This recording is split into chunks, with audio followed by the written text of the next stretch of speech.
And there is no change, because there's been no change in the rates of income tax, there's no change in the effective rates of tax on dividends.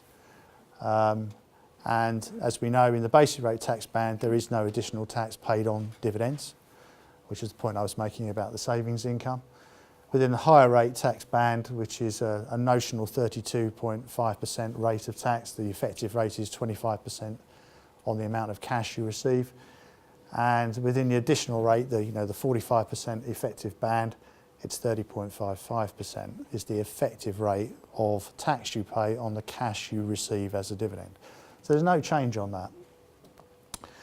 But what there has been, of course, as we'll come on to in a moment, is we now have in next year we have a 20% corporation tax rate flat across all types of companies, unless you're in the petroleum business, in which case it's slightly different, but assuming you are not, we have a 20% rate, which means that in the past I've had to produce a whole load of slides depending on the size of your company to work out or to demonstrate to you that dividends are better than salary. We only need one slide now because all companies are the same in effect.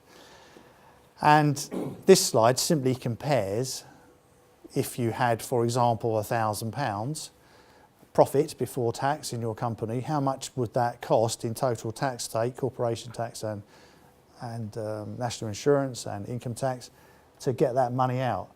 And the slide describes absolutely that dividends are always better.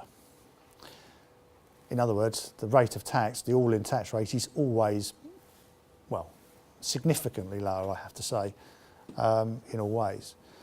You have to temper that with a note of caution, of course, because there are reasons why people might want to have salary rather than dividends, pension entitlement, ability to make pension contributions, perhaps even in some cases to borrow, although banks should understand that this is proper planning.